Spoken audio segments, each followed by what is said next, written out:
को मेरा नमस्कार। मैं सुमन शर्मा आप सबका स्वागत करती हूँ। रिचर्ड्स का संप्रेषण सिद्धांत लेकर आपके साथ है। सबसे पहले थोड़ा सा रिचर्ड्स के बारे में बता देते हैं। आइवरी आर्मस्ट्रॉन्ग रिचर्ड का जन्म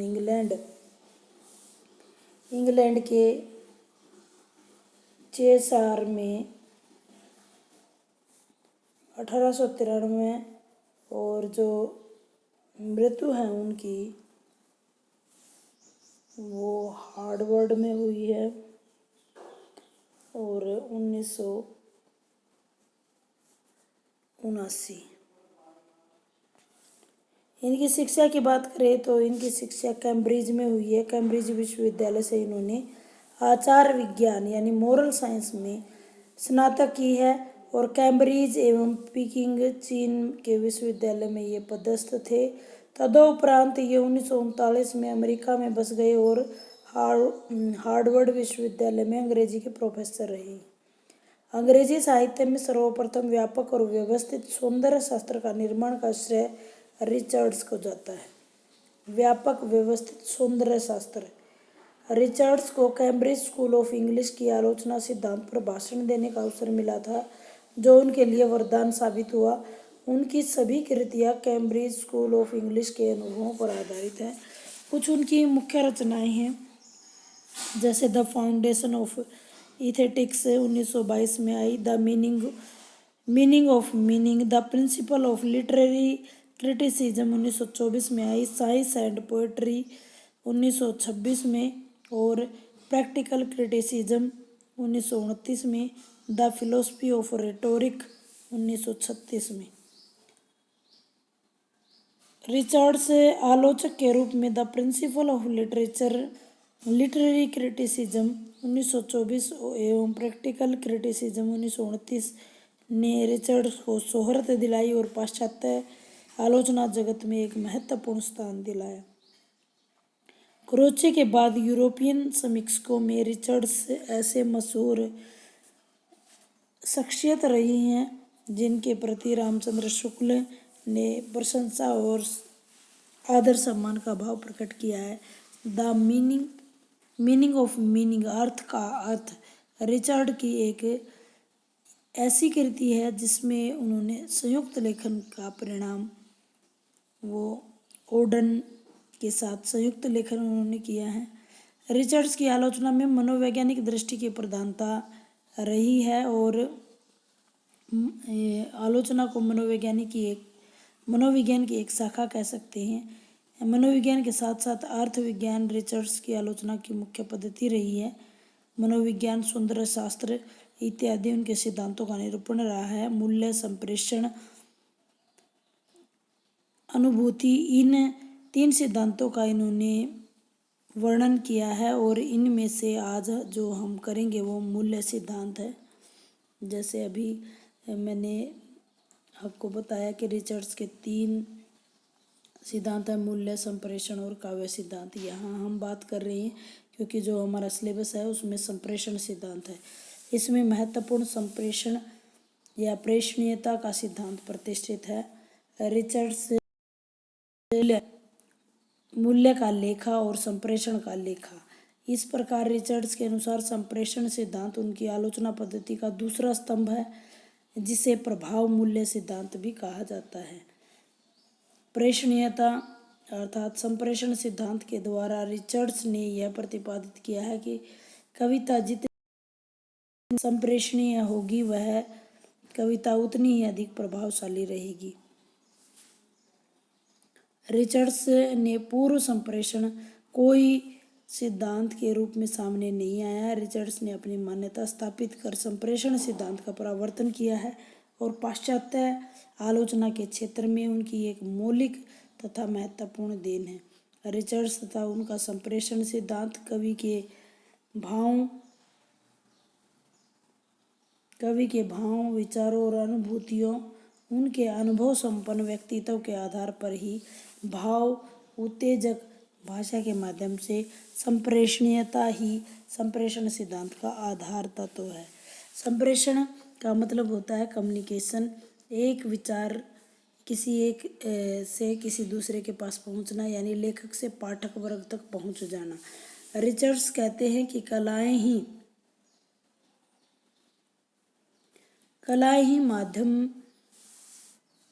वह माध्यम है जिसके द्वारा कलाकार अपनी अनुभूतियों को संप्रेषित करता है। कलाकार की अनुभूति और जन सामान्य की अनुभूति में तत्व का कोई अंतर नहीं होता। रिचर्ड्स कहते हैं कि हाँ, इस असमता में कवि एकदम आगे होता है। बहुतों की अनुभूति गूंगे के गुड़ के समान होती है, जो अनुभव तो करते हैं लेकिन कह नहीं पाते। जो कह पाते हैं वे सिर्फ कह नहीं पाते बल्कि दूसरों को भी आसानी से अपनी बात को स्पष्ट कर लेते हैं। कवि की अनुभूति मनोवैज्ञानिक काव्य सिद्धांत सहृदय और समाज के लिए हितकारी है। संप्रेषण क्या है? संप्रेषण का अर्थ कम्युनिकेशन को कहते हैं। संप्रेषण का अर्थ न तो अनुभूति की हूबहू अंतरण है, न ही दो व्यक्तियों के बीच अनुभूति की तन्मयता, बल्कि कुछ अवस्थाओं में विभिन्न मनों की अनुभूति की तन्मयता और समानता ही संप्रेषण है। संप्रेषण कब होता है? इसका उत्तर देते हुए रिचर्ड्स कहते हैं कि जब वातावरण में किसी मन की ऐसी क्रिया होती है जब दूसरा मनुष्य प्रभावित हो उठता है और दूसरे मन की अनुभूति पहले मन की अनुभूति के समान ही होती है, दूसरी अनुभूति पहले पर आश्रित होती है। रिचर्ड्स के संप्रेषण सिद्धांत की व्याख्या और उसकी मान्यताएं जो पॉइंटों के माध्यम से आपको सामने प्रस्तुत की गई हैं। प्रभावी अभिव्यंजना को ही संप्रेषण कहते हैं और संप्रेषण में समर्थ व्यक्ति ही कलाकार होता है। जिसके अंदर योग्यता होगी वही कलाकार कहलाने योग्य है।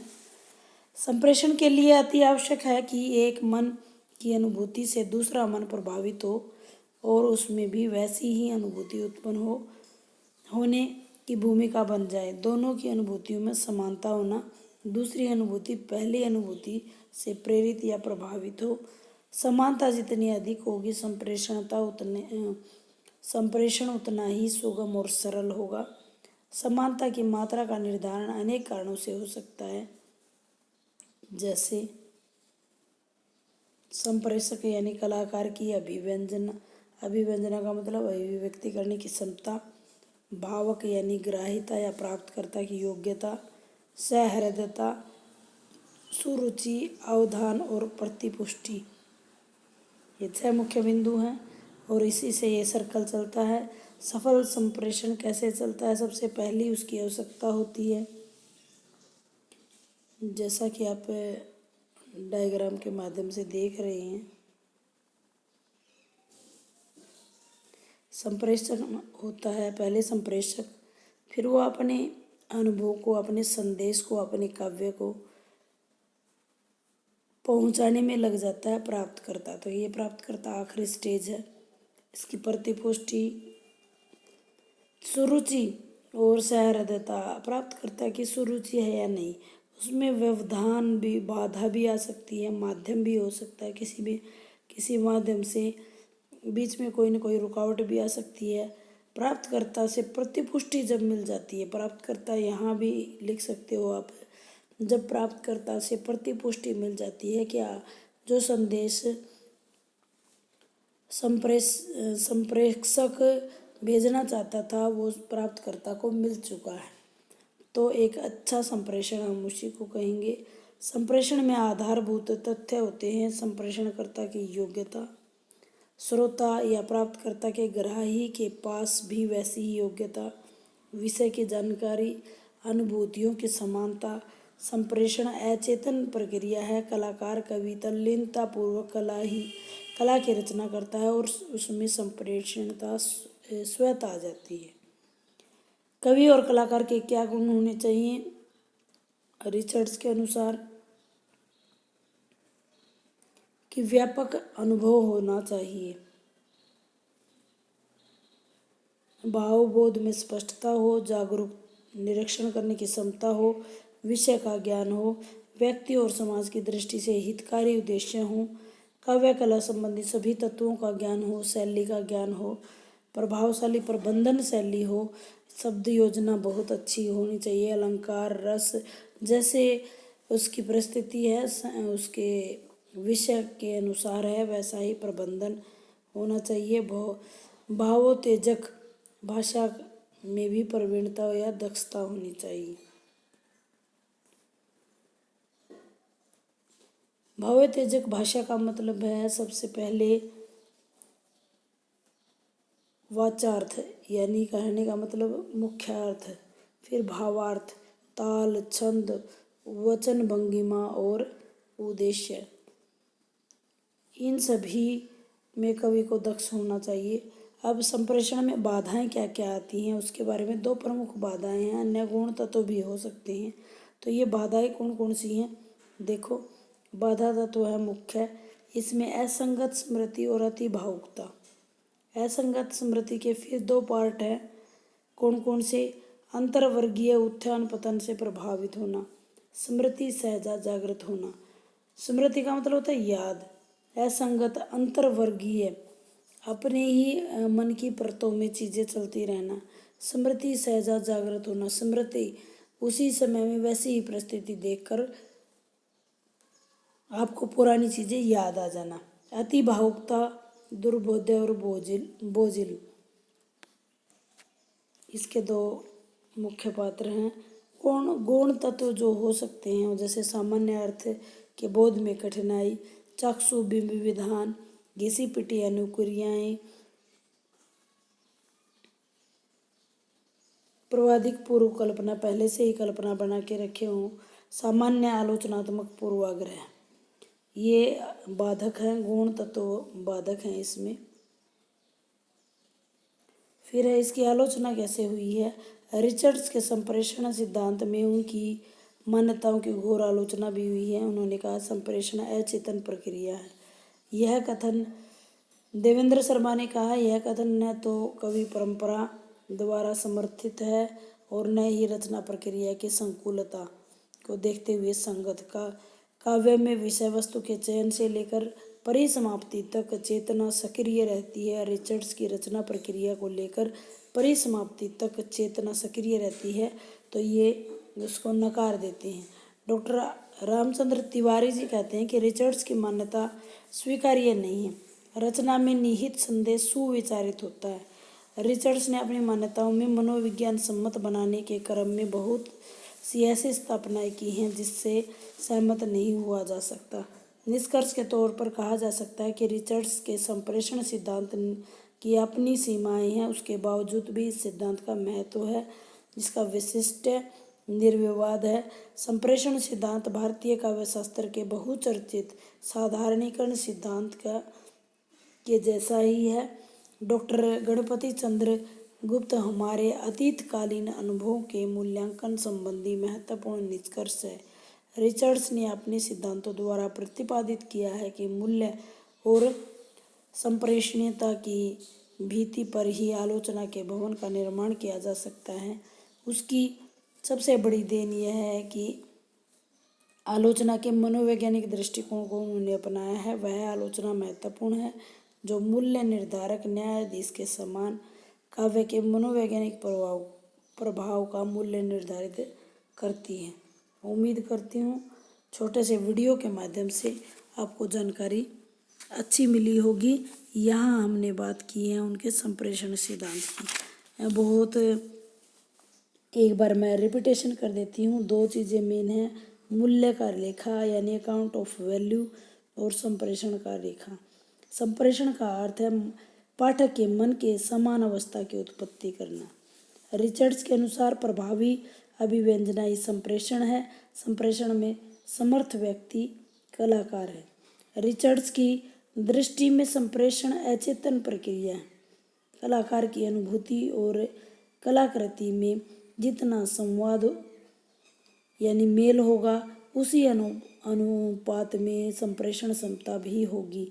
रिचर्ड्स की के अनुसार संप्रेषण ही आलोचना का चरम लक्ष्य है। रिचर्ड्स संप्रेषण का अर्थ न तो अनुभूति का यथावत हूबहू अंतरण कहते हैं और न ही दो व्यक्तियों के बीच अनुभूति की तदम्यता, बल्कि कुछ स्थितियों में विभिन्न मनों की अनुभूतियों की अत्यंत समानता ही संप्रेषण है।